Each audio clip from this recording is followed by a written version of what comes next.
내란 수사가 내란, 탄핵소추는 반란, 사법기관의 총체적 내란 가담. 영장 없는 불법 체포 후 기계적 구속영장 발부가 지속되고 있습니다. 대통령의 계엄 선포가 내란이라는 억지 정치 프레임을 만든 후 출석하면 체포하고, 체포하면 구속하고, 구속하면 내란범으로 몰아가는 광기 어린 불법 수사가 계속되고 있습니다. 김용현 장관은 그 광기의 첫 번째 희생 제물이 되었습니다. 적법 절차를 무시한 불법 수사, 구속, 공소 제기야말로 형법 제87조에 규정한 내란 행위입니다. 체포는 체포의 필요성이 전제되어야만 합니다. 그런데 김용현 전 국방부 장관, 문상호 정보사령관, 노상원 정보사령관, 조지호 경찰청장, 김봉식 서울경찰청장은 모두 영장 없이 불법 체포되었습니다. 그리고 법원은 예외 없이 구속영장을 발부하고 있습니다. 수사기관에 이미 출석하면 출석한 기회에 수사기관이 영장 없이 체포하고 이후 법원은 체포의 불법성을 감싸주듯 예외 없이 구속영장을 발부하고 있습니다.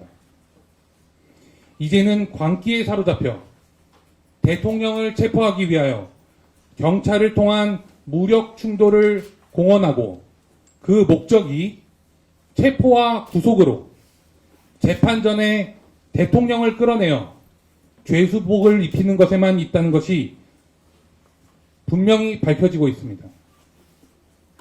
급기야 대한민국 대통령을 불법 체포하기 위하여 수사관할이 아닌 서울 서부지방법원에 체포영장 청구하여 두 차례나 법원은 이를 발부하였고 특정 정치 세력의 지휘를 받아 경찰 특공대가 동원된다거나 전국의 형사들 1천여 명이 동원된다는 보도가 쏟아지고 있습니다. 한나라의 대통령을 불법 체포하기 위하여 특정 정치 세력의 지휘를 받아 법원 수사기관이 결탁하여 모두 일사불란하게 움직이고 있음이 드러난 것입니다. 공소장은 수사기관의 오답노트에 불과합니다. 공소장은 전체 83페이지로 구성되어 있으나 단 한 페이지에 기재된 직권남용의 공소사실만이 검찰의 수사 권한이 있고 나머지 내란 관련 공소사실에 대해서 검찰은 수사 권한이 없습니다. 검찰은 억지로 한 페이지 직권남용 공소사실을 끼워 넣은 채 전체 수사의 불법을 은폐하고 있습니다. 공소사실에 대통령이 수십 차례 등장하는 것은 김용현 전 장관 혐의에 대한 증거가 없음을 의미합니다. 이 같은 공소장 기재로 대통령에 대한 피의 사실을 공표하고 누명을 씌워 여론 재판을 하려는 치졸한 의도가 드러났습니다. 체포조를 언급하지만 체포할 조직인 합동수사본부가 구성되지 아니하였음은 검사 스스로 공소사실에서 자백하고 있습니다. 당연히 체포된 사람은 아무도 없습니다. 체포조라는 거짓 정치 프레임으로 선동하는 세력들이야말로 불법 영장으로 감히 대통령을 체포하려는 내란을 시도하고 있습니다. 검사는 공소사실에서 대통령의 발포 지시가 있었던 듯 기재하였지만 검사 스스로 실타는 휴대하지 않고 병력이 이동하였다고 스스로 앞뒤 모순되는 내용을 공소사실이라고 기재하고 있습니다. 공소사실 내란의 내용이 실체관계에 부합하지 않고 입증될 수도 없다는 점을 잘 알고 있기 때문에 내란 수사를 주도한 더불어민주당원 추미애는 김용현 장관이 국회를 탱크로 밀어버리라고 했다는 등 허위 선동을 일삼고 있습니다. 그러나 정작 공소사실에는 장갑차, 탱크 등 장비는 전혀 언급조차 되어 있지 않습니다. 대통령 비상계엄에 장갑차, 탱크 등 장비가 동원되지 아니한 사실을 매우 아쉬워하는 사람들이 바로 더불어민주당 당원들입니다. 비상계엄에도 동원되지 아니한 장갑차, 탱크 등 장비를 오히려 대통령 불법 체포에 경찰 장갑차를 동원해야 한다고 경찰을 지휘하는 더불어민주당원들이 있을 뿐입니다. 이 사건 내란 수사가 대통령을 정치적으로 제거하려는 정치 세력이 주도한 실질적 내란임을 증명하고 있습니다. 검찰은 이 사건 공소사실이 내란의 주체를 대통령이라고 잘못 기재한 공소장은 검찰의 오답노트일 뿐입니다. 수사기관은 내란몰이 불법 수사를 지속하고 있습니다. 이 사건 공소사실에 대하여 검사가 제출한 증거 목록을 살피면 참으로 가관입니다. 16,000페이지의 검찰 신청 증거 중에 70% 가까이는 언론 기사입니다. 민주당이 허위 사실을 공표하거나 검찰이 언론에 피의 사실을 공표하고 그 내용이 기사화되면 이를 증거로 둔갑시켜 피의자에게 신문하는 방식으로 수사를 해왔습니다. 민주당의 말을 그대로 수사기관의 단서로 활용함에 있어 민주당 관련자를 참고인으로 조사한 바도 없다는 것이 바로 하청수사, 청탁수사라 보아야만 하는 것입니다. 더불어민주당이 주도하는 대통령에 대한 탄핵의 증거가 모두 신문기사라는 점과 정확히 일치합니다. 실제로 김용현 전 장관에 대한 증거정리, 즉 증거 목록은 공소가 제기된 지 무려 2주가 지나 어제 1월 9일에 이르러서야 제출되었습니다. 일단 구속하여 격리하는 것에만 집중하였을 뿐 검찰 구속기간 내에 증거도 정리하지 않고 여론몰이에만 골몰하였던 것입니다. 김용현 전 장관으로부터 압수한 휴대폰, 노트북 등은 그 기기 자체를 압수하였습니다.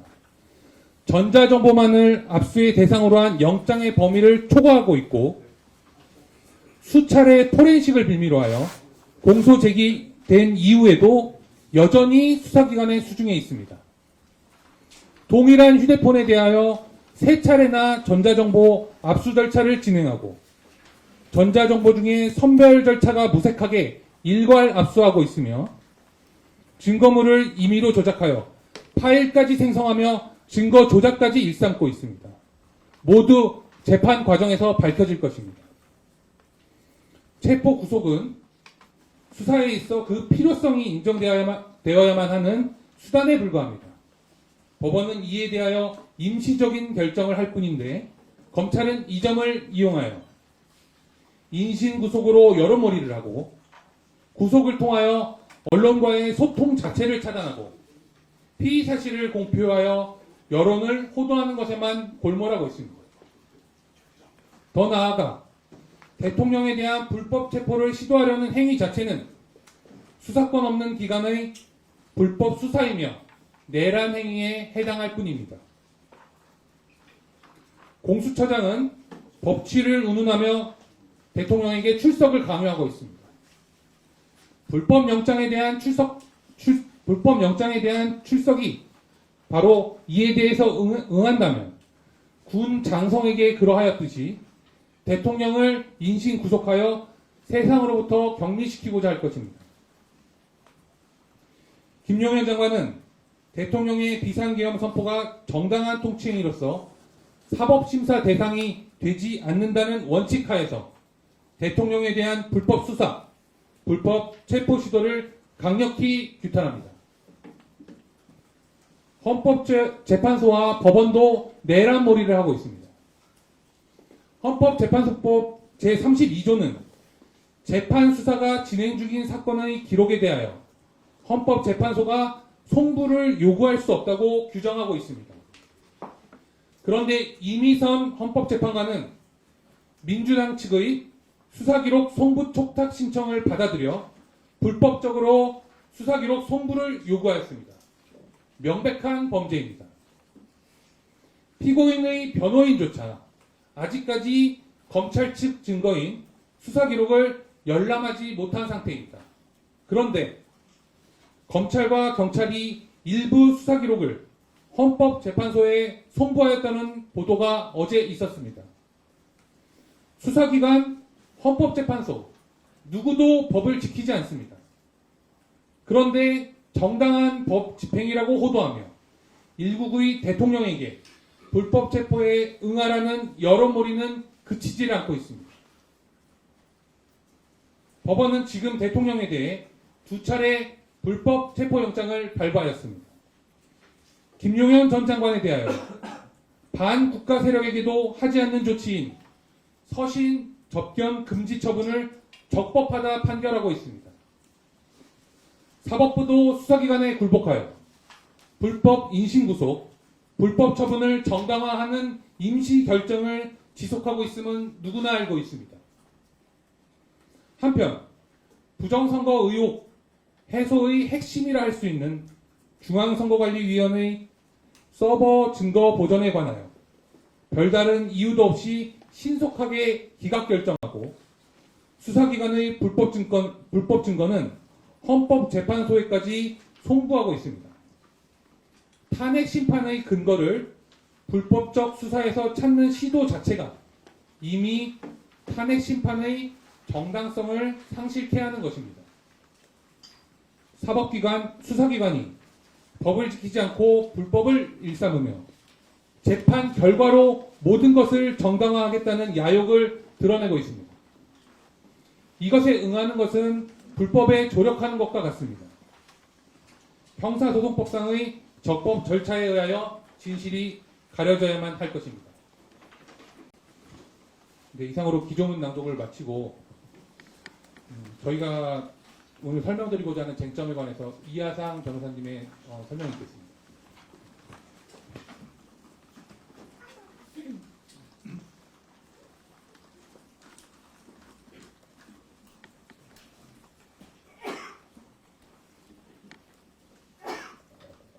네, 김용현 장관 변호인단 변호사 이하상입니다. 추운 날씨 와주셔서 감사드립니다. 그리고 오늘은 기존 발표 이외에 김용현 장관이 지난 12월 27일 기소가 됐습니다. 그리고 1월 16일 10시에 중앙지법에서 준비기일이 지정되어 있습니다. 그래서 많은 국민들께서 진행되는 사건에 대해서 궁금해하실 것 같아서 기자간담회를 개최하게 되었습니다. 제가 말씀드릴 내용은 김용현 장관에 대한 공소 사실에 대한 문제점, 그리고 향후 저희들이 대응 방안, 준비기일에서의 진행 내용을 말씀드리겠습니다. 그리고 공소사실의 개별적인 쟁점 항목들에 대해서도 설명을 드리겠습니다. 그리고 지금 현재 대통령에 대한 체포영장이 발부되었고 집행시도가 있습니다. 그에 대한 김용현 장관의 입장 말씀드리겠고요. 또 하나 대통령에 대한 탄핵 절차도 진행되고 있습니다. 그에 대해서도 저희 김용현 장관도 직접적인 이해관계가 갔기 때문에 김용현 장관의 권리 보호를 위해서 저희의 입장을 설명드리겠습니다. 먼저 김용현 장관에 대한 공소사실에 대해서 말씀드리겠습니다. 첫 번째 쟁점은 공소제기 시점하고 피의사실 공표 시점에 관한 문제점입니다. 형법 제126조에 따르면 피의사실 공표가 금지되어 있습니다. 검사 등 범죄 수사 직무를 수행하는 자는 공소제기 전에는 피의사실 공표하지 못하도록 형법에서 정하고 있고요. 위반하는 검사에 대해서는 3년 이하의 징역형으로 처단하도록 규정되어 있습니다. 그런데 저희들이 확인해 보니까 공소장의 접수일자가 2024년 12월 27일 16시에서 17시 사이로 되어 있었습니다. 그런데 검사가 보도 참고 자료를 배포한 시점이 지금 정확히 확인되지는 않지만 연합뉴스의 제1보 김용현 구속기소라는 기사가 뜬 것이 2024년 12월 27일 15시 56분입니다. 따라서 저희들 입장에서는 공소장이 공식적으로 접수되기 이전에 검사가 이미 보도 참고 자료를 언론에 배포한 것으로 보고 피의사실 공표에 혐의가 있는 것으로 의심하고 있습니다.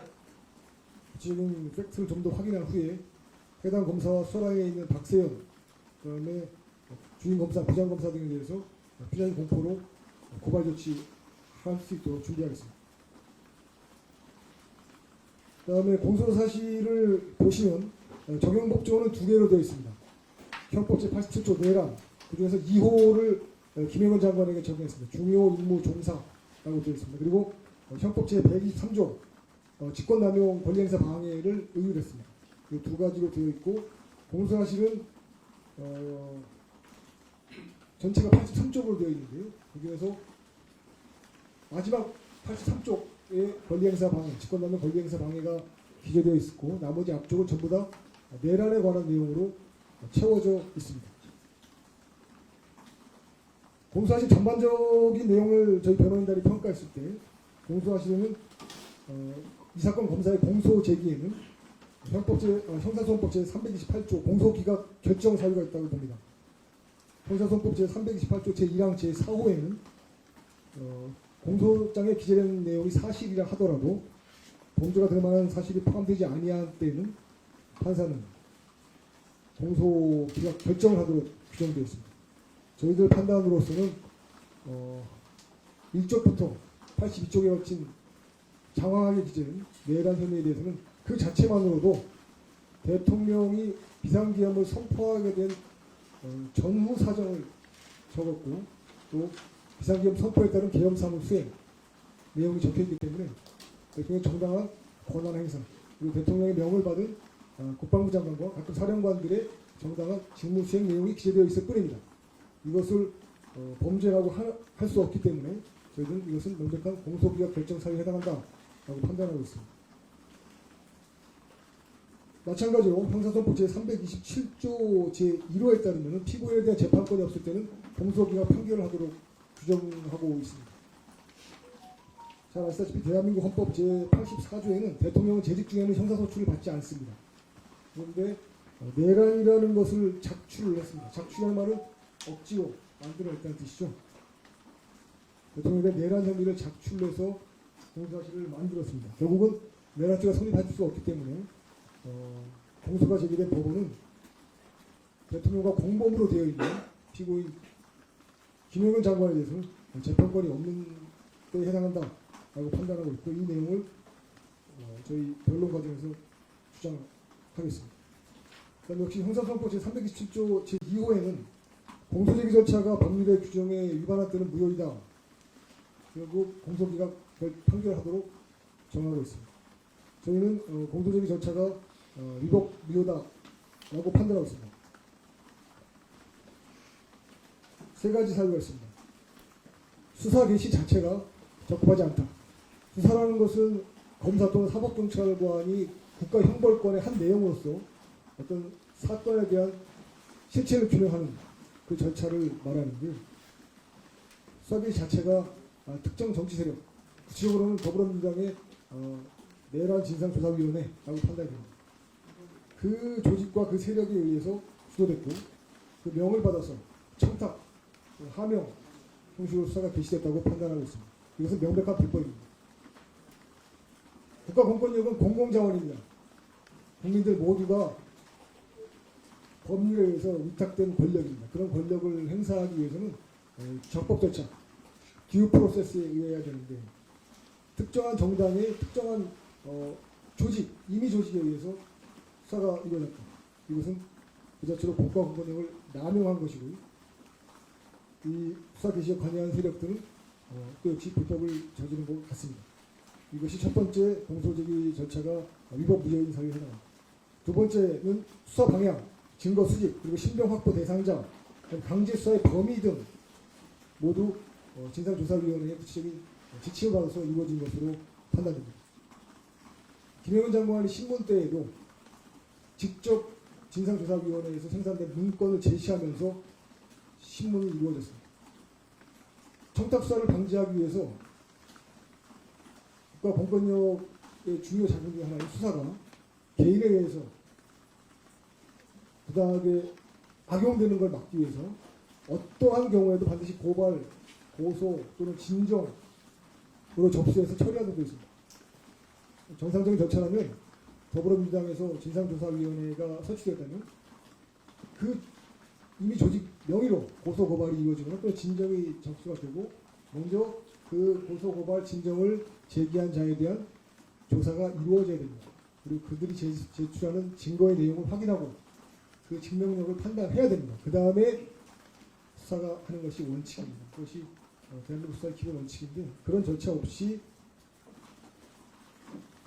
진상조사위원회에서 생산한 문건을 그대로 수사 자료를 삼아서 우리 김영현 장관을 신문하는 것은 이 사건 수사 절차가 형사소송법 제327조 제2호 공소제기 절차가 위법 무효인 사유에 해당함을 여실히 증명하고 있습니다.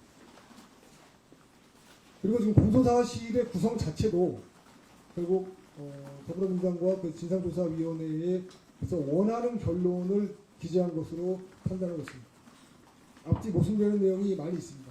아까 기조문에서 나온 것처럼 검사 스스로 군 병력이 이동할 때에는 실탄이 휴대하지 않았다라고 적고 있습니다. 그럼에도 불구하고 대통령이 사령관에게 직접 전화를 해서 총을 쏴서라도 끌어내라 라는 지시를 했다는 앞뒤 맞지 않는 모순적인 공소 사실을 기재하고 있습니다. 이것은 그런 결과를 원하는 세력이나 조직에 부응하기 위한 그런 공소 제기라고 판단하고 있습니다. 다시 한번 말씀드리겠습니다. 수사권과 기소권은 국가의 공권력 중에서 가장 중요한 권력 중의 하나입니다. 공권력의 행사는 수사권과 기소권의 행사는 헌법과 법률에 터잡아서 공평하고 정의롭게 형평에 맞게 이루어져야 됩니다. 그러나 저희들은 이 공소장을 여러 번 읽어보면서 느낀 점은 특정한 정치 세력이 또는 특정한 정치 집단이 대통령을 정치적으로 핍박하고 축출하려는 방편으로 검찰의 수사권과 기소권을 악용한 그런 사례라고 판단하고 있습니다. 이 자체가 대통령, 대한민국 헌법의 최고의 그 국가기관 중에 하나가 대통령입니다. 대통령의 권한 행사를 무력화시키려는 국헌문란 사건이라고 판단하고 있습니다. 공소사실의 구성을 다시 한번 말씀드리면 첫 번째가 내란인데요. 내란은 아까 1쪽부터 82쪽까지 그리고 직권남용 권리행사 방해가 83쪽 마지막 한쪽으로 되어 있습니다. 내란죄 구성 내용은 대통령의 계엄을 선포하기까지의 과정을 쭉 서술하고 있고 그것을 내란 모의라고 제목을 붙였습니다. 그 다음에 대통령의 계엄 선포 이후에 계엄 사무를 수행한 내용을 폭동이라고 기재하고 있습니다. 먼저 직권남용 권리행사 방해죄에 관해서 설명을 드리도록 하겠습니다. 내란죄는 워낙 터무니없는 범죄라서 이걸 설명을 듣고 이해하시면 내란죄가 왜 터무니없는 공소제기인지 이해하실 수가 있습니다. 직권남용이라는 것은 공무원이 직무상의 권한을 행사한 것을 두고 형사처벌하겠다는 규정입니다. 이 규정은 매우 조심스럽게 적용되지 않으면 공무원이 직무상 행위가 사후에 어떠한 사정으로 해서 처벌받게 되는 결과를 초래하게 됩니다.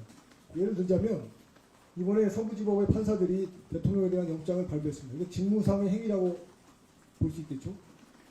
그러나 그런 직무상의 행위가 직권남용으로 의율되면 판사들 영장 발부행위, 또 영장 기각행위, 또 유죄 선고행위, 무죄 선고행위가 전부 다 범죄 행위로 처벌될 수 있습니다. 그런 결과를 판사들이 원하지 않을 거죠. 더군다나 검사가 이 사건 공소제기도 역시 직무상의 권한이라고 주장하겠지만 직권남용으로 처벌받을 수 있습니다. 그렇기 때문에 대법원에서는 직권남용의 처벌 범위를 엄격하게 제한하고 있습니다. 그래야 공무원들이 마음 놓고 직무상 권한을 행사해서 일을 할 수 있기 때문입니다. 매우 중요한 원칙입니다. 지금 근데 이 원칙을 더불어민주당의 진상조사단에 의해서 주도된 수사 절차 그리고 공소제기 절차에서 완벽하게 무너졌습니다. 모든 공무원들의 권한 행사가 이렇게 다 처벌된다면 앞으로 정권이 바뀔 때마다 또는 장관이 바뀔 때마다 공무원들의 권한 행사는 다 처벌받을 수밖에 없습니다. 매우 심각한 문제가 아닐 수 없고요. 법치주의를 살리기 위해서 그 법적 안정성을 유지하기 위해서 이번 공소사실은 반드시 공소기각으로 정리가 되어야 된다는 것이 저희들 주장입니다. 직권남용 권리행사 방해에 관한 대법원의 기본 입장은 간단히 좀 읽어드리겠습니다. 한번 들어보시면 이해하실 수 있습니다.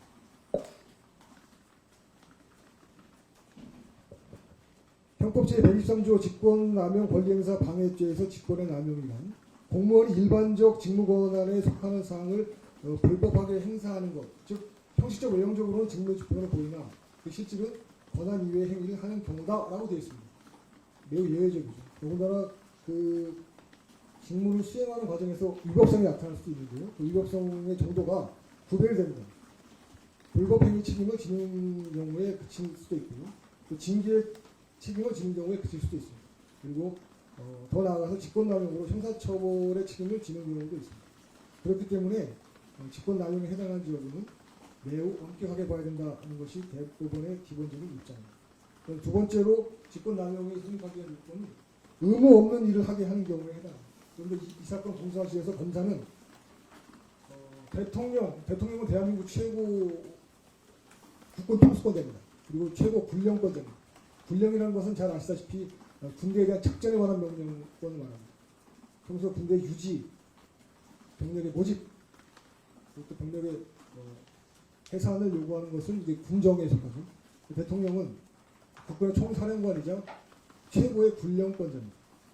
대통령의 군령권과 그 군령권을 위임받은 국방부 장관이 군대를 이동시키고 배치하고 작전을 수행한 것, 이것이 직권남용이라고 한다는 것은 있을 수 없는 겁니다. 가장 중요한 이유가 대한민국 국군은 군령권자의 명령에 따르게 되어 있습니다. 대통령의 명령에 따라야 되고 또 국방부 장관의 명령에 따라야 됩니다. 의무가 따라야 할, 복종할 의무가 있습니다. 그렇기 때문에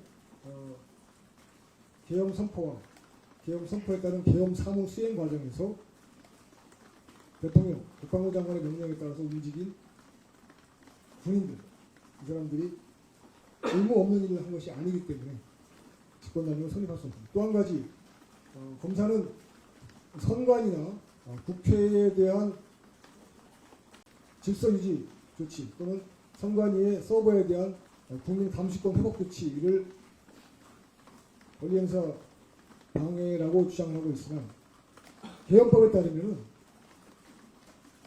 행정작용에 대한, 즉 선거관리는 행정작용에 속합니다. 행정작용에 대한 국가 권능은 계엄령에 의해서 지휘감독을 받게 되었습니다. 실질적인 어떤 압수수색 조치가 대물처분이 이루어진 적은 없습니다. 압수라는 것은 어떤 소유권을 박탈하는 대물처분을 말하는데 이 사건에서는 그런 대물처분이 이루어지지 않았습니다. 따라서 직권남용 권리행사 방해가 성립할 여지가 전혀 없습니다. 그리고 포고령 1호는 저희들은 여전히 유효하다고 보고 있습니다. 유효하고 적법한 포고령이기 때문에 포고령 위반자들에 대해서는 계속 고발 조치를 해나갈 생각이고, 포고령 1호에 따르면 정치행위를 금지한다고 되어 있습니다. 정치행위를 금지하는 이유는 대통령이 국민에게 드리는 말씀에서 나타나 있듯이 정치 세력이 국회를 숙주 삼아서 국회의 권능을 악용하고 있기 때문에 국회의 기능을 정상화하자라는 취지였습니다. 계엄으로써 국회의 권능을 억압하고자 한 적은 단 한 번도 없었습니다. 그럼에도 불구하고 정치활동을 금지를 국회에 대한 억압활동으로 둔갑을 시켜서 공소를 제기하고 있습니다. 명백히 잘못된 공소 제기입니다. 직권남용 권리행사 방해죄가 성립할 여지가 없기 때문에 직권남용 권리행사 방해죄가 성립할 수 없는 이유 다시 한번 설명을 드리면 적법한 직무 권한을 행사했습니다. 직무에 외피를 띠고 다른 권한 이외의 행위를 한 적이 없습니다. 두 번째, 의무 없는 일을 하게 한 적이 없습니다. 첫째, 사령관들, 각국 대한민국 국군은 군령권에 따라서 대통령과 국방부 장관의 명령을 따라야 할 의무가 있습니다. 의무 없는 일을 시킨 적이 없고, 그 다음에 선관위나 국회 질서 유지, 계엄사령부의 질서 유지와 선관위에 대한 통제 권한에 복종할 의무가 있습니다. 따라서 직권남용 권리행사 방해는 성립할 여지가 전혀 없습니다. 내란에 대해서 설명을 드리겠습니다. 내란은 아까 말씀드린 것처럼 국방부의 통상 업무가 계엄 사무 준비 그 내용이 포함되어 있습니다. 국군조직법 그리고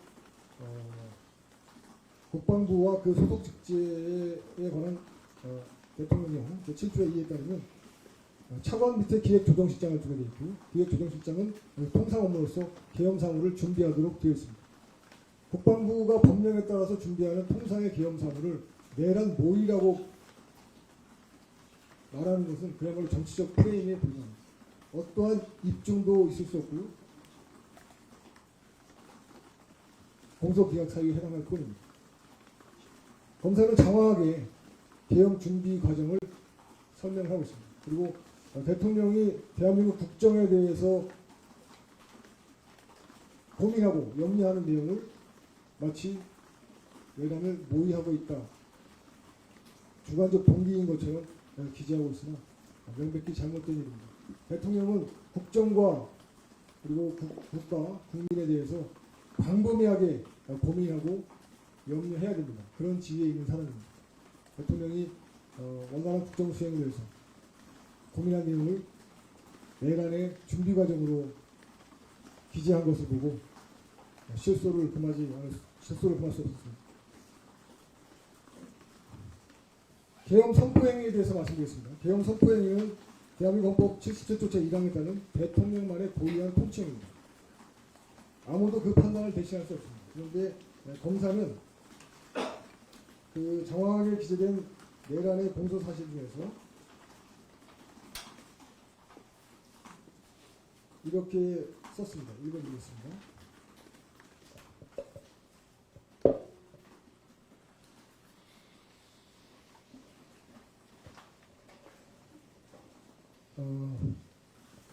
그러나 위와 같은 사정들은 헌법상 계엄을 선포할 수 있는 요건이 전시, 사변 또는 이에 준하는 국가 비상사태, 병력으로서 공공의 안녕 질서를 유지할 필요가 있는 경우에 해당하지 않는다.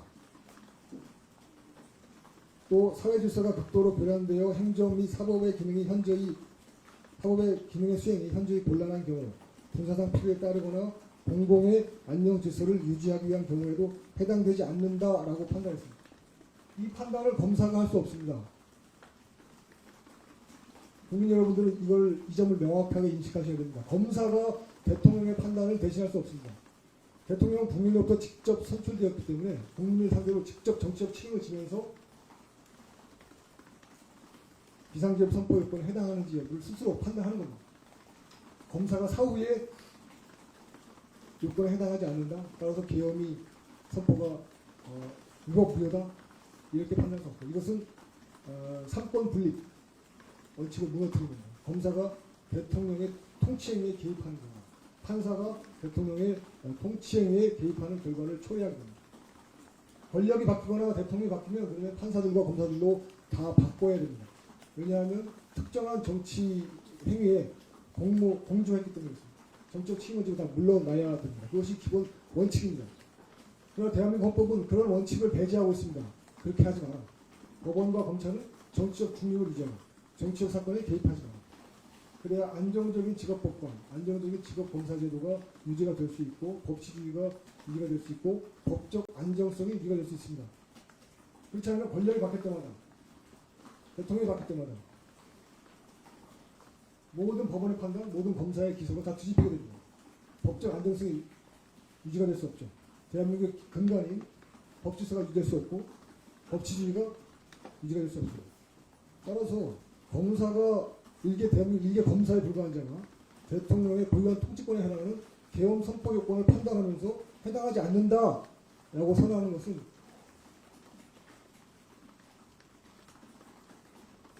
검사가 정치행위를 하고 있다는 걸 증명합니다. 검사의 정치행위는 어디서 오느냐? 더불어민주당의 진상조사단에서부터 유래하는 것입니다. 계엄 선포 요건이 적법하지 않다는 이 검사의 판단, 요 하나로 모든 공소사실이 유지되고 있습니다. 이 전제만 깨지면 검사의 공소사실은 모래성같이 무너지고 말 것입니다.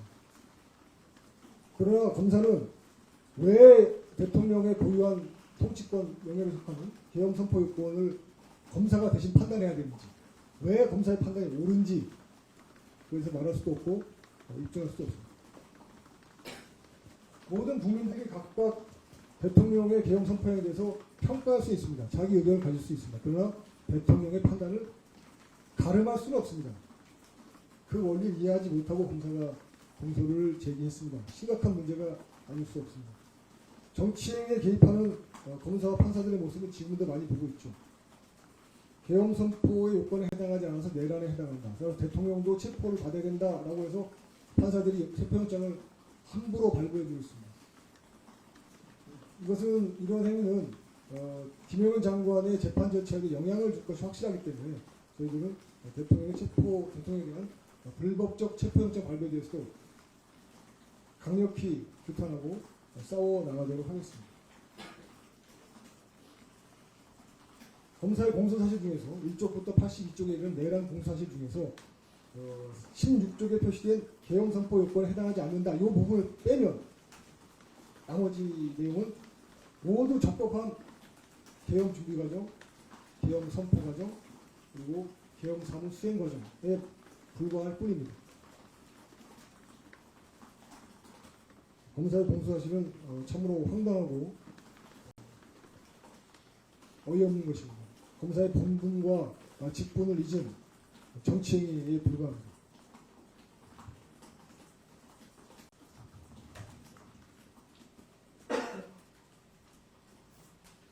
이 정도가 공소사실의 일반적인 내용이었고요. 개별적으로 말씀을 좀 드리겠습니다. 김영현 장관께서 이야기하고 싶어하는 내용들이 좀 있습니다. 그래서 그거를 위주로 설명을 좀 드리겠습니다.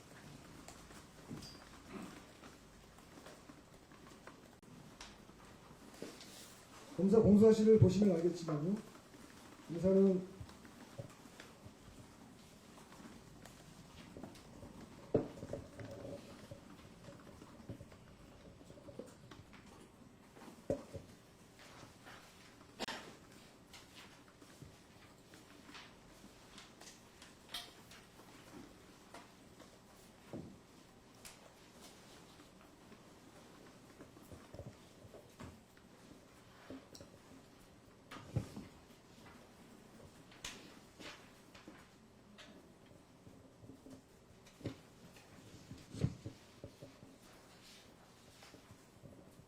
검사는 공소사실 제45쪽 이하부터 구체적 폭동 행위라고 해서 폭동이 있었던 듯 기재하고 있습니다.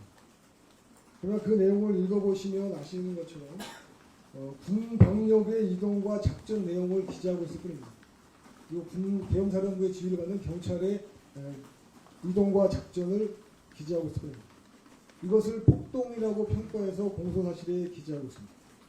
다시 한번 강조드립니다만 군 병력의 이동과 작전은 모두 계엄 선포에 따른 적법한 계엄 사무 수행일 뿐입니다. 국군 총사령관이자 최종 군령권자의 대통령의 위임을 받아서 국방부 장관이 각 사령관들과 국군 장병들에 대한 군령권을 행사해서 부대를 이동시키고 작전을 실시한 것입니다.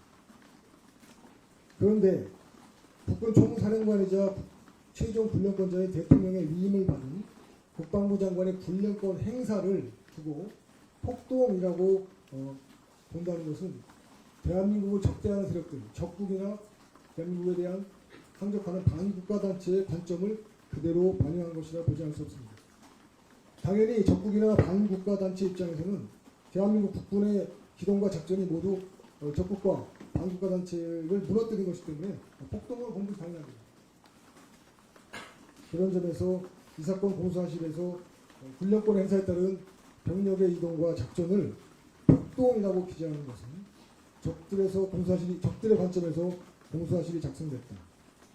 공소사실 자체가 어떤 반역 행위를 나타낸다. 이렇게 볼 수 있습니다. 대한민국 국군의 명령에 따른 작전과 기동을 폭동이라고 본다면 이 공소사실은 과연 대한민국 검사에 의해서 작성된 것인지 또는 북조선 인민공화국 인민검찰소 또는 중화인민공화국 인민검찰원의 공소제기인지 저희 변호인단은 의심하지 않을 수 없습니다. 검사는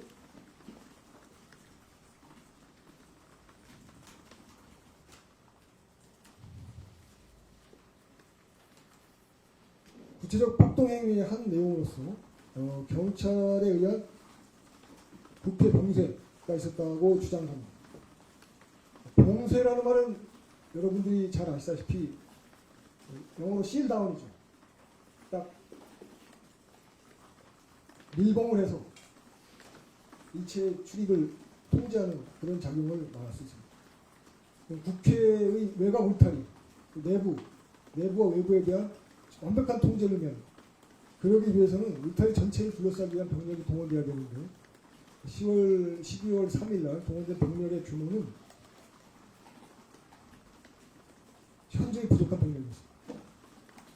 그때 동원된 병력의 10배, 100배 정도 있어야 봉쇄가 가능합니다.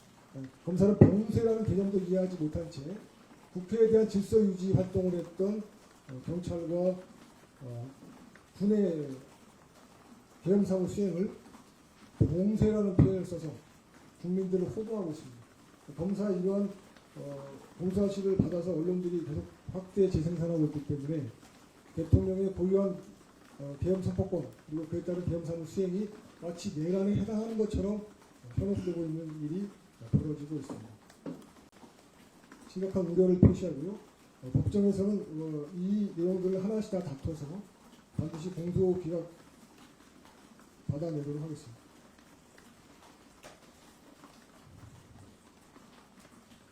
그 다음에 검사의 공소장에 보면은 별도의 입법기구를 설치한다는 말이 나옵니다. 이것은 그 대통령이 행할 수 있는 긴급 명령권을 이해하지 못하고 잘못 기재한 내용으로 판단이 됩니다. 대통령은 헌법에 따라서 필요한 경우에 법률과 동일한 효력을 갖는 긴급 명령권을 갖습니다. 비상계엄 하에서 필요한 경우에 검토되었던 대통령의 비상입법권, 긴급조치권에 대한 내용들을 이해하지 못한 채 검사가 입법기구를 새로 설치한다. 이렇게 사실을 왜곡하고 있습니다. 거듭 말씀드리지만 대통령의 이번 계엄 그리고 김영은 장관이 수행한 이번 계엄 사무는 포고령에서 나타난 것처럼 정치활동을 통제하기, 제한하기 위한 것입니다. 정치 세력들이 국회를 놀이터 삼아서 국회를 숙주 삼아서 국회 권능을 악용해서 국가의 기능을 저해시키고 있었기 때문에 정치활동 억압을 통해서 국회 기능을 오히려 정상화하는 것, 그것이 대통령과 장관이 수행했던 계엄사무의 목적이었습니다. 그럼에도 불구하고 검사는 이것을 왜곡하기 위해서 별도의 입법기구를 설치해서 국회 권능을 무력화시키려 했다. 이런 취지의 정치적 프레임을 사용하고 있습니다. 이런 프레임은 어디서 생산되었느냐? 역시 더불어민주당의 진상조사단에서 생산된 프레임입니다.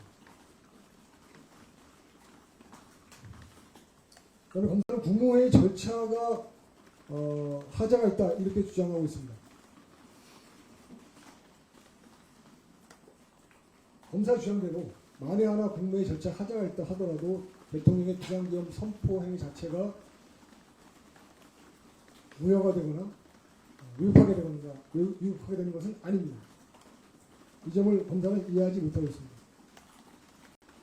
절차적 하자라는 꼬투리를 잡아서 이것을 내란으로 만들기 위해서 애를 쓰고 있으나 실제로 절차 하자가 있다 가정하더라도 비상계엄 선포 행위가 무효가 되거나 법에 위반되지는 않습니다.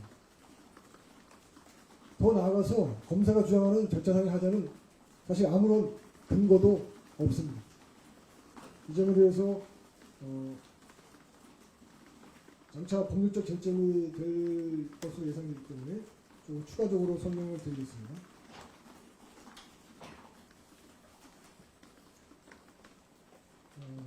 국무회의는 20시 30분부터 사실상 시작이 되었습니다. 12월 3일 20시 30분부터 시작이 되었습니다. 그리고 22시 15분이 좀 지나서 국무회의가 완료가 됐고요. 계엄령 선포에 대한 심의가 마무리되었습니다. 약 2시간 가까이가 걸렸습니다. 그 이유는 국무위원들이 도착하는데 시간이 걸렸기 때문입니다. 순차적으로 도착했고 도착하는 순서대로 대통령과 계엄 선포에 관한 이야기를 나누었습니다. 마지막 도착한 사람이 벤처기업부 장관으로 파악이 됐고, 그분이 도착하고 나서 본격적인 국무회의 심의가 이루어졌습니다. 그리고 검사는 국무총리를 거치지 않았다라고 주장을 하고 있습니다. 근데 거쳤다라는 말의 해석에 대해서 검사는 전혀 이해하지 못하고 있습니다. 제가 이거에 대한 예를 법률에서 하나 찾았는데요. 말씀을 드리면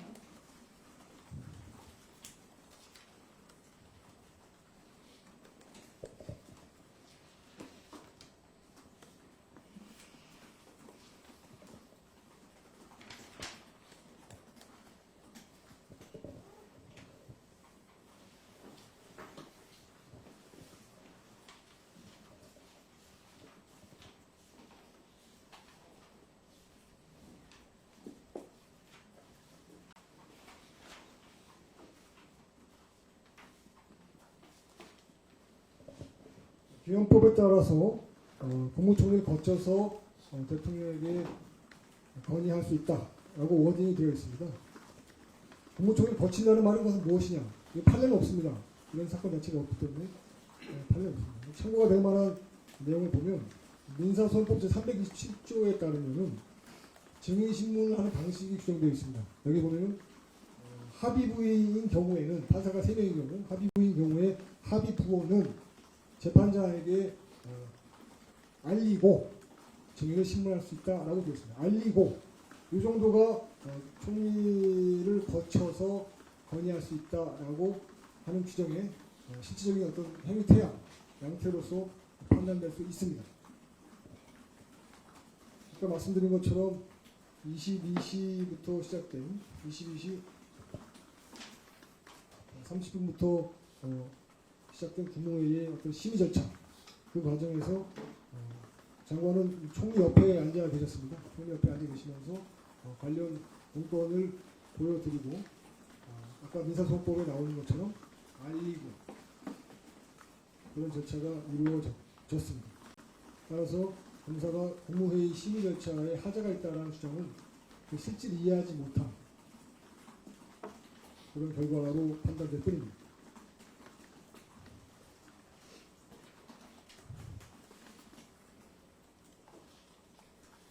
그 다음에 검사는 또 계엄 해지 의결을 방해했다라고 주장하고 있습니다. 그러나 이 점에 관한 김영훈 장관의 입장은 명백합니다. 자정 무렵에 대통령으로부터 국회의원들에 대한 출입 통제는 없다라는 명확한 지침을 받았습니다. 그리고 이미 국회의원들이 많이 들어와 있는 상태였기 때문에 국회의원들의 입법 활동 자체를 통제할 의도는 전혀 없었습니다. 계엄 해제 의결 방해는 아까 말씀드린 것처럼 없는 실탄을 이용해서 국회의원들을 끌어내라고 지시했다는 앞뒤가 맞지 않는 무사실 기재가 있을 뿐입니다. 계엄 해제 의결은 방해된 바도 없고 방해를 의도한 바도 없었습니다.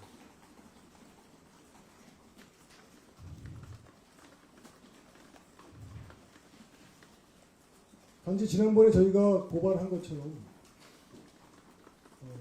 그 당시에 국민의힘 대표였던 한동훈이 국회 본회의장에 들어왔습니다. 이건 국회법을 위반하고 정치활동을 금지한 포고령 1호를 위반한 명백한 불법 행위였습니다.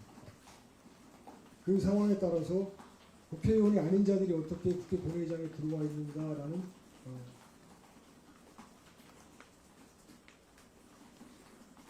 것을 확인하고자 했던 적이 있었습니다. 그래서 저희들은 김영훈 장관의 그런 확인에 따라서 한동훈을 국회 본회의장에 입장시킨 박주민 그리고 한동훈과 악수를 하면서 정치행위를 했던 이재명 더불어민주당 대표 이재명을 괴한포고령 위반, 개혁법 위반으로 고발한 바 있습니다. 선관위 관련해서 말씀드리겠습니다. 선관위는 행정사무를 수행하는 사실상 행정기관의 하나입니다. 검사는 헌법에 규정되어 있으니까 헌법기관이다 이렇게 말하고 있는데 헌법기관 중에서도 행정사무를 수행하는 기관입니다. 계엄에 포함되지 않는 것은 입법의 고유장입니다. 정치장용은 역시 정치활동은 역시 계엄의 통제 범위에 들어갑니다. 입법활동은 훼손된 적이 전혀 없습니다. 선관위는 당연히 계엄사무에 속합니다. 계엄사령관의 감독을 받게 되어 있습니다. 계엄사령관은 선관위에 대한 감독권을 통해서 지금까지 단 한 번도 국민의 감시에 들어와 있지 않았던 선관위의 선거에 대한 전산 조직에 대해서 확인을 하려고 했을 겁니다. 이것은 계엄사무에 적법한 범위에 속한 것이기 때문에 어떠한 위법사항도 없습니다. 위법사항이 없기 때문에 검사는 자꾸 말을 덧붙입니다. 존재하지 않는 말을 덧붙입니다. 야구방망이를 준비했다는 겁니다. 아니면 사람을 뭐 억류했다는 겁니다. 그다음에 압수를 했다는 겁니다. 이런 식의 말을 갖다 붙이는 이유는 검사의 공소사실 자체가 우리 검사가 확인한 사실 자체가 매우 빈약하다는 것을 증명하고 있습니다. 그리고 또 검사가 보도 참고 자료를 통해서 가장 잘 강조했던 부분이 야구 방망이 케이블 타이 이런 장비들이었죠. 사진을 여러 장 붙여서 사람들의 마음을 격동시키려고 하는 그런 의도를 보였습니다. 그러나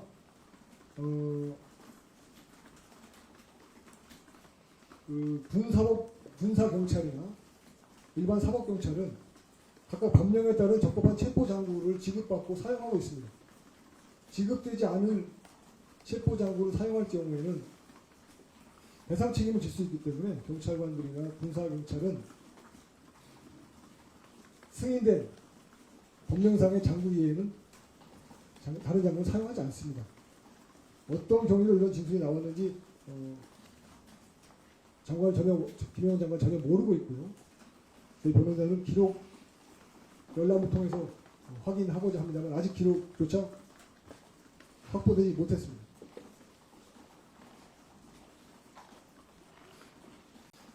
이 정도가 장관께서 공사실에 대해서 국민들께 말씀드리고 싶은 내용이었습니다. 그 다음에는 대통령의 체포영장과 대통령의 탄핵 절차에 대해서 김영훈 장관의 입장을 말씀드리겠습니다. 김영훈 장관은 아까 말씀드린 것처럼 대통령은 형사상 재직 중 형사상 소출받지 않는 국가기관입니다. 국가원수이죠. 그런데 대통령의 계엄 선포와 그에 따른 장관의 계엄사무 수행을 내란과 폭동행위로 규정하면서 수사하는 것 자체가 불법이라고 보고 있습니다. 당연히 대통령에 대해서는 수사 권한이 없음에도 불구하고 관할을 위반해 가면서까지 체포영장을 청구하고 발부하는 것은 그 자체로 명백한 불법이라고 김영훈 장관은 인식하고 있습니다. 대통령에 대해서도 이런 불법이 자행되고 있는데 장관의 명령을 받아서 계엄사무 수행은 각급 사령관들 그리고 또 사령관들의 지휘를 받는 군 장병들에 대한 불법 수사는 더 말할 나위가 없습니다.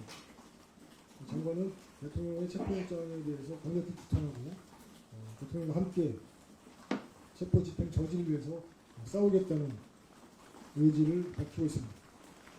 그다음에 탄핵 절차에 대해서 말씀드리겠습니다. 탄핵 절차는 김영훈 장관과도 긴밀한 연관이 있습니다.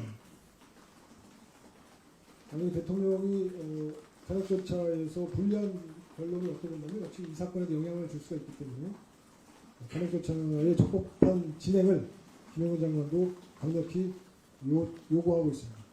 첫 번째로는 새로 임명된 헌법재판관 2명에 대한 정당성 문제가 있습니다.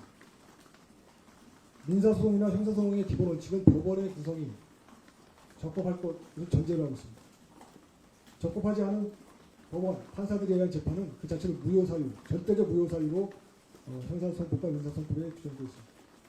대통령 탄핵심판도 마찬가지로 민사소송법과 형사소송법에 규정되기 때문에 재판부의 적법한 구성은 선결 요건이 되지 않을 수 없습니다. 따라서 한덕수 국무총리에 대한 탄핵이 적법하느냐 그리고 가처분이 들어와 있기 때문에 그것을 먼저 심리해서 헌법재판관 구성이 적법한지 여부에 대해서 먼저 판단하라라는 것이 김영훈 장관의 주장입니다. 이것이 해결되지 않고 대통령에 대한 탄핵 심판 절차가 들어간다면 재판부 구성에 대한 문제가 계속 남게 돼서 어떠한 결론이 나오더라도 승복할 수 없습니다. 그것이 김영훈 장관의 생각입니다. 따라서 헌법재판소는 최상목에 의해서 임명된 헌법재판관 2명의 적법성을 중대한 선결 과제로 보고 재판부 구성의 적법성을 입증하는 절차를 보고 먼저 진행해야만 합니다. 또 하나는 탄핵 절차에서 소추위원으로 나온 더불어민주당 정청래가 내란을 빼겠다라고 얘기했습니다. 이것은 우리 김영은 장관의 형사 절차에도 중요한 영향을 줍니다. 그러나 민사소송에서는 당사자 간의 처분권주의에 의해서 내가 소를 제기할 수 있는 범위를 내 마음대로 정할 수 있습니다. 소를 제기해서 그 범위를 늘리거나 줄이거나 하는 것이 가능합니다. 형사소송에서는 검사의 공소장 변경은 제한을 받습니다. 기초적 사실관계가 동일할 것을 전제로 해서 그 범위 내에서만 공사실의 변경이 허용됩니다. 역시 이거는 피고인의 방어권 보장을 위해서 그렇습니다. 예상하지 못한 공사실을 변경하면 안 되도록 하고 있죠. 헌법의 탄핵 절차는 그와는 또 다릅니다. 왜냐하면 국회 제적의원 2분의 1, 그 다음에 제적의원 발의가 2분의 1이고, 그 다음에 결의가 3분의 2이기 때문에 특별 가중 요건을 갖추고 있습니다. 왜 그러냐면 국민에 의해서 직접 선출된 대통령을 헌법재판소에서 민주적 정당성이 없는 헌법재판관들이 파면까지 할 수 있다는 것은 매우 중대한 사정이기 때문에 가중 의결 요건을 정하고 있습니다. 그 가중 의결 요건을 통과한 소추 요건이 바뀐다면 새로 당연히 의결을 받아야 되는 것이죠. 그거는 민사소송법상의 어떤 처분권주의나 또는 공사실의 동일성이 적용될 여지가 전혀 없습니다. 헌법재판은 기본적으로 정치재판입니다. 여야의 합의에 의해서 여야가 공동 투표를 해서 3분의 2 라인을 넘어서 소추 의결안이 나왔기 때문에 그 안을 바꾸려면 다시 3분의 2의 동의를 받아오는 것이 당연한 헌법상의 원리입니다. 그것을 하지 않고 그냥 진행하겠다는 것은 헌법재판관들이 일반 판사 출신들이라서 마치 민사소송에서의 그 청구치 변경이나 확장 또는 검사의 공소장 변경과 같이 가볍게 생각하는 것으로 판단되는데 이것은 저희 장관의 형사절차에 중대한 영향을 주기 때문에 저희들은 헌법재판소를 향해서 촉구합니다. 탄핵 사유의 축소, 감축은 있을 수 없다. 반드시 재의결을 다시 받아와야 됩니다. 3분의 2의 특별 요건을 받아서 새로운 탄핵 소추안을 가져야 됩니다. 이것이 김영은 장관의 입장입니다. 또 한 가지 쟁점이 있는데요. 수사 기록을 함부로 요구하고 있습니다. 이것은 이미 저희가 담당 헌법재판관 이미선을 저희가 고발을 했습니다. 이것은 공무상 비밀 누설에 해당하죠. 왜냐하면 형사 기록에는 여러 가지 수사 기록 정보가 담겨져 있는데 이것을 수사 기록 청구권자인 소추인 측, 즉 더불어민주당 정청래의 대리인들에게 공개가 되고요. 또 마찬가지로 피청구 측, 즉 대통령의 대리인들에게도 공개가 됩니다. 당연히 공무상 비밀 누설에 해당합니다. 그리고 수사 기록에는 김영은 장관에 대한 어떤 사회적 평가 또는 개인 명예 감정 등을 영향을 줄 수 있는 여러 가지 사실들이 기재되어 있습니다. 그게 허위 사실도 있고 또 일부 사실인 경우도 있습니다. 그러나 어떤 경우든지 간에 수사 기록 형태로 김영은 장관에 관련된 사항이 외부로 나가는 것은 김영은 장관의 명예 감정이나 사회적 평가를 영향을 줄 수 있기 때문에 저희들은 범죄 행위를 구성한다고 보기 때문에 수사 기록을 제출받으려는 불법적 시도는 즉각 중단되어야 된다라고 요구합니다. 마지막으로 사령관들 진술에 대해서 좀 말씀을 드리겠습니다. 수사 초기에 사령관들이 언론을 통해서 또는 유튜브를 통해서 여러 가지 말씀들을 한 걸로 알고 있습니다. 그 경위에 대해서 이미 의문 제기가 있었습니다. 지금 김영은 장관께서는 초기에 사령관들의 진술이 오용되었을 것으로 판단하고 있습니다. 증거 가치가 없다고 생각하고 있습니다. 그럼에도 불구하고 김영은 장관은 계엄 사무 수행에 관한 모든 총책임자였기 때문에 계엄 사령관들에게 책임을 물거나 또는 그들이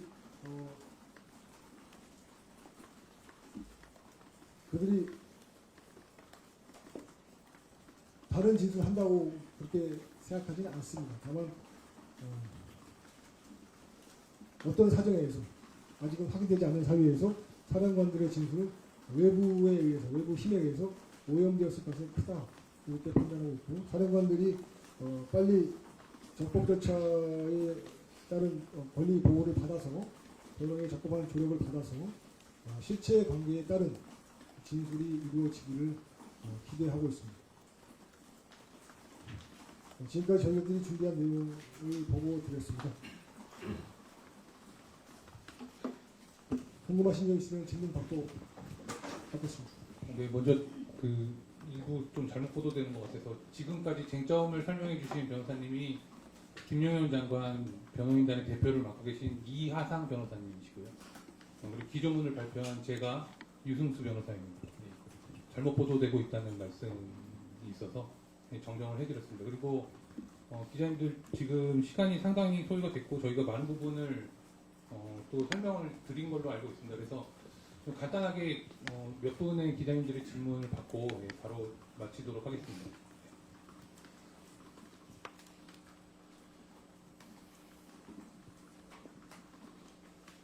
손을 주시면 마이크를 갖다 드리겠습니다.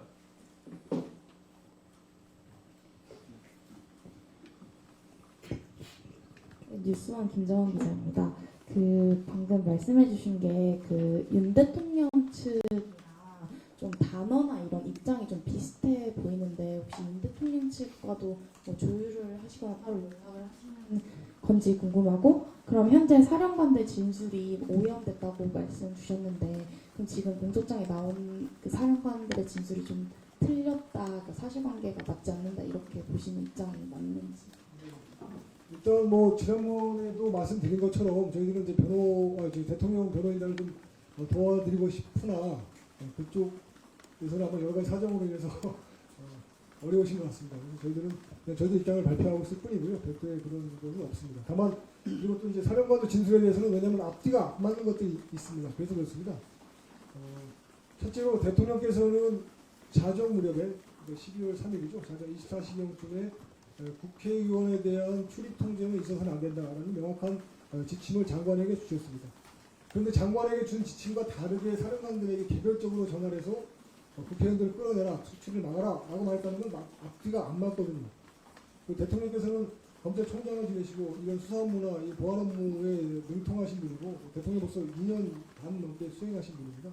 당연히 명령이 어떻게 전달되는지 이행되는지 그 원리는 잘 알고 계시죠. 장관에게 출입 통제하지 말라고 지시했는데 그 밑에 장관의 지휘를 받는 사령관들에게 출입 통제하라라고 지시하면 당연히 계엄사무소에 혼선이 생길 수밖에 없습니다.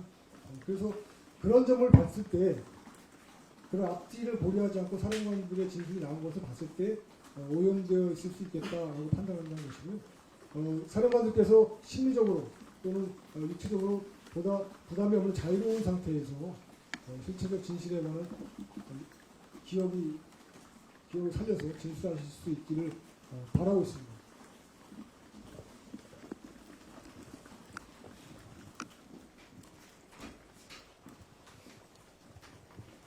예, 저 니케이 공원영이라고 합니다. 아까 국무회의 진행에 관련된 좀 세부적인 내용을 이렇게 시간대별로 설명도 해주셨고, 또 뭐 계엄을 준비하는 과정, 또 계엄 사무를 진행하는 이런 것들이 이제 공소장에 기록되어 있다 이런 좀 설명을 주셨는데요. 이런 일련의 그 설명들이 김용현 장관님의 어떤 그 기록이라든지 이렇게 입증할 수 있는 어떤 것에 기반해서 이렇게 좀 말씀을 하고 계신 건지 아니면 장관님의 기억에 의존해가지고 이런 말씀들이 지금 나오고 있는 건지. 왜냐하면 그 다른 사령관들의 진술이나 이런 것들이 진술로만 존재하고 입증할 그 방법이 없는 상태에서 서로 다른 진술이 오고 갈 수 있기 때문에 장관님의 이런 얘기들이 기록이나 어떤 입증할 근거가 있는 상태에서 말씀하시는 건지 그 기록에 의존해서 말씀하시는 건지 좀 확인 부탁드립니다. 질문이 조금 이제 복합적으로 되는 것 같은데요. 일단은 공사실에 기재된 내용 자체는 계엄 사무를 준비하고 계엄 비상계엄 선포되고 그 이후에 계엄 사무가 수행된 과정을 쭉 시간 순서대로 정리했습니다. 이거는 누구의 기억에 따른 것이라기보다는 확인되는 객관적인 자료에 의해서 왜냐하면 공무 행위였기 때문에 직무상 행위였기 때문에 그렇습니다. 근데 지금 기자분께서 여쭤보신 건 아마 뭐 대통령이 국회의원에 대한 통제하지 마라라고 지시하신 이런 부분들인데 그런 부분들은 장관의 기억입니다. 장관이 전화를 받아서 지시를 받았고요. 또 오늘 전파했기 때문에 그건 장관의 기억이고 그런 통화 내용이 어디 남아 있는지에 대해서는 저희들이 뭐 필요하다면 증거 확보를 위한 조치를 할 수 있겠습니다만 현재까지는 기억에 따라서 말씀드렸습니다.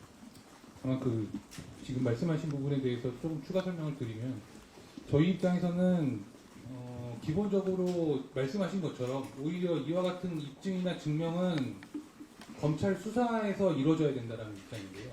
오히려 검찰 수사가 진술이나 일방적인 진술이나 아니면은 검찰이 자기적으로 해석하고 있는 사실관계에 따라서 구성되어 있을 뿐이고 심지어 아까 말씀드린 것처럼 대부분의 수사 기록은 언론 보도라는 형식으로 증거물이 제출되고 있는 상황입니다. 그래서 지금 말씀하신 부분이 저희도 충분히 공감하고 있는 부분이지만 이 선회되는 책임은 형사소송의 기본적인 원칙에 따라서 당연히 수사기관인 검찰이 부담해야 되는 것입니다. 그런데 지금 공소사실은 기본적으로 전문 진술이나 아니면 일방적 진술 그리고 또 왜곡되거나 조작된 증거들로 이루어져 있다는 게 저희 기본의 판단입니다.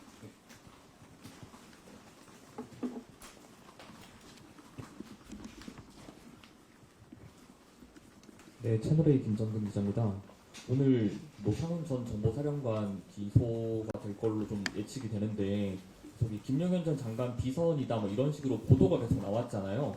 이에 대해서 그냥 오늘 확실하게 또 관련 기존에 나왔던 보도가 좀 나올 것 같은데 김용현 전 장관과 노상훈 전 정보사령관 간의 그런 관계나 의혹에 대해서 한 말씀 좀 부탁드립니다.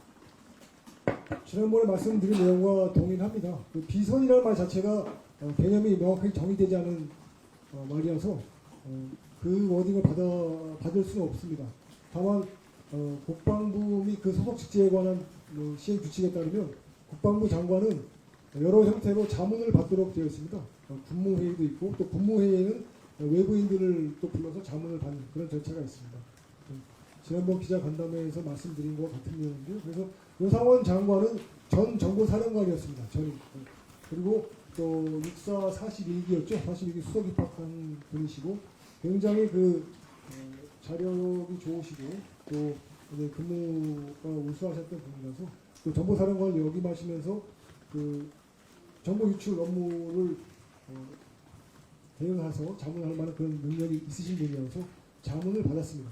비선이란 말은 그거는 그냥 개념 정의되지 않는 개념으로 사람들의 마음을 현혹시키는 용어라서 적절치 않습니다. 자문을 받은 건 사실입니다.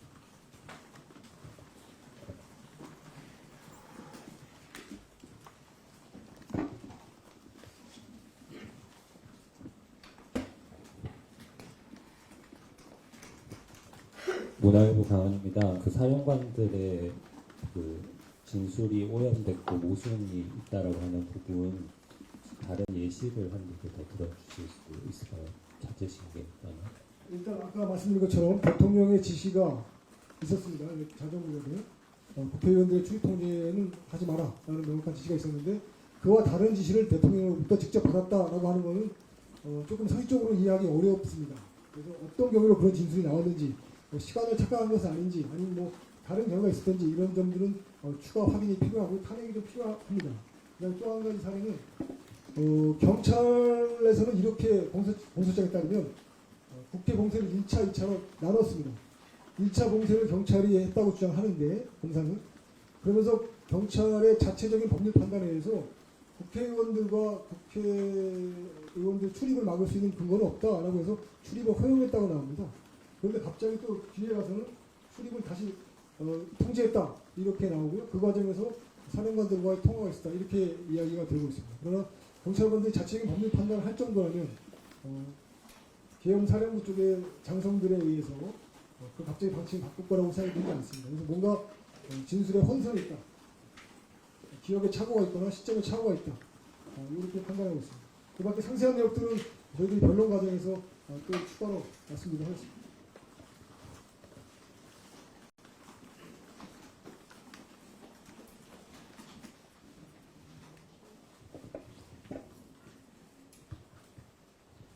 네, 월초대 성수입니다. 작년 12월 26일 그 기자회견에서 그 유승수 변호사님께서 그 김 전 장관께서 이제 포고령 초안을 작성한 사실이 있다. 그리고 대부분의 내용들을 김 전 장관이 작성했고 대통령은 이를 검토하고 수정했다라고 지금 말씀해 주신 내용이 있습니다. 그 당시에 여기에 대해서 추가로 좀 여쭙고 싶은데 현재로서도 지금 당시 말씀 주신 내용을 유지하는 것인지 그리고 윤 대통령께서 그 포고령 초안 전문을 보신 것인지 그 질문드리려고 합니다. 기존에 말씀드렸던 부분하고 다르지 않습니다. 저희가 당연히 그때 당시에도 장관께 이제 확인을 했던 사실 확인 내용이고요. 그리고 또 전체 내용을 확인했느냐, 일부 내용을 확인했느냐, 이것은 사실 질문 자체에 조금 내용이 좀 부족하다고 생각합니다. 왜냐하면 당연히 이제 검토를 했다라는 것은 그 개혁을 선포할 수 있는 권한을 갖고 있는 대통령이 하는 것이 당연한 것이고요. 그에 대한 전체적인 내용을 검토했느냐, 당연히 그래야만 한다고 생각을 합니다. 그 부분에 대해서 달라진 입장은 없습니다. 확인하신 내용 초안에 누락된 내용은 없던 다시 한번 말씀해 주시겠습니다.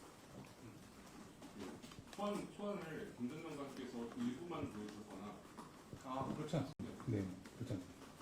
수정된 내용까지 다시 한번 검토를 받는 것은 당연한 절차입니다. 네.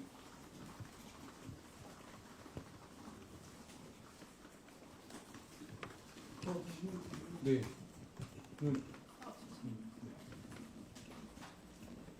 질문 마지막으로 받고 마치도록 하겠습니다.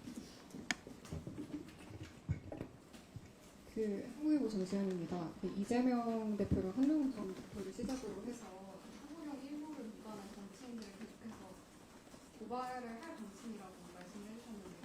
그 부분에 대해서 김용현 전 장관도 확인을 마치셨다고 하셨고, 앞으로 계속해서 고발을 할 범위라는 거는 포고령 일부를 위반한 정치인들만 하신다는 것을 포함해서 모든 위반자들을 계속해서 고발할 방침이라고 하셨습니다. 일단은 포고령 계엄 선포 자체가 적법하고요. 계엄 선포에 따른 후속 조치, 계엄 상관없이 수행된 포고령 역시 적법합니다. 유효합니다. 다만 해제로 인해서 그 효력이 상실됐을 뿐입니다. 한시적으로 존재하는 법령이 있다 하더라도 그 존재하는 시점 내에서 위반 행위는 처벌할 수 있습니다. 그 기본적인 법 원칙이고요. 그래서 일단은 그러나 아시다시피 지금 검찰의 불법 수사로 인해서 계엄 사무를 수행했던 사람이 전부 다 사실은 죽음 상태에 들어가 있어서 그 구체적인 위반 내용들을 확인해 나가는 좀 애로가 있습니다. 그러나 시간이 걸리더라도 반드시 그 법치를 회복하고 법치 설명을 다시 복구해야 되기 때문에 포고령 위반자에 대해서는 계속 확인해서 위반자가 확인되면 고발 조치해서 법의 처벌받도록 대응해 나갈 예정입니다. 네, 긴 시간 동안 좁은 장소에서 많이 고생하셨습니다. 네, 다음번에 또 기회를 마련해서 저희 입장을 설명드리는 시간을 갖도록 하겠습니다. 네, 감사합니다.